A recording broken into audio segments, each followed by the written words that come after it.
وعلیکم السلام ورحمۃ اللہ وبرکاتہ۔ کویسچن ہے، قرآن میں لکھا ہے سچ بولیں۔ بزنس کا مطلب ہے منافع کمانا۔ ایک حجاب کی اصل قیمت 1000 ہے تو ہم اس پر 1500 منافع رکھ کے یعنی کہ 500 منافع رکھ کے بیچیں تو کیا ہمیں گناہ نہیں ملے گا؟ تو نہیں، یہ گناہ نہیں ہے، کیونکہ تجارت جو ہے وہ ہے ہی منافع کا نام۔ تجارت حلال ہے۔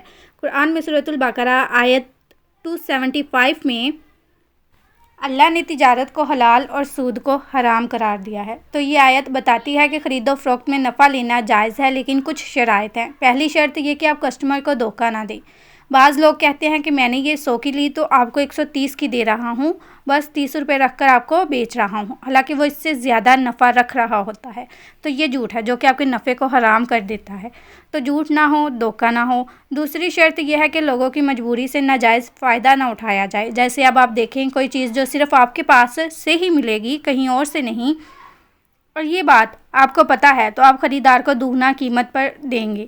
یہ تو مجبور ہے، اس نے تو خریدنی ہے، تو آپ اس کو جو پروفٹ مارکیٹ میں چل رہا ہے اس پروفٹ سے کئی گنا بڑھا کر آپ نے اس سے، یہ بھی ناجائز ہے۔ اب ایک اور بات بھی یہاں آتی ہے کہ جو ذخیرہ اندوزی کرتے ہیں ایسی چیزوں کی جو عوام کی ضرورت ہے، جیسے چاول، آٹا، دال، گندم وغیرہ، وہ اس نیت سے ذخیرہ اندوزی کر رہے ہیں کہ بہت زیادہ قیمت پر بڑھا کر بیچیں گے جب یہ چیزیں مارکیٹ سے شارٹ ہو جائیں گی۔ آپ کے پاس ذخیرہ ہے تو آپ اس پر بہت زیادہ نفع لے رہے ہیں، مارکیٹ ریٹ جو ہے وہ اس سے کم ہے اور آپ اس سے کہیں گنا زیادہ بڑھا کر لے رہے ہیں، کیونکہ وہ چیزیں مارکیٹ میں نہیں اتنی اویلیبل، تو یہ بھی غلط ہے۔ تیسری شرط یہ ہے کہ آپ کی چیز میں عیب ہو، لیکن آپ کہہ رہے ہیں بہت اچھی ہے، بالکل نہیں کہہ کر آپ بیچ رہے ہیں اس سے، تو یہ بھی گناہ ہے۔ اگر عیب ہے تو بتا دیں، اگلے کی مرضی وہ لے یا نہ لے۔ تو اسلام ہمیں سچائی کے ساتھ تجارت کرنے کی طرف دیتا ہے، اور منافع لینا جو ہے وہ جائز ہے، لیکن بنسبت کہ آپ جو منافع لے رہے ہیں اس میں ان شرائط پر بھی عمل ہو۔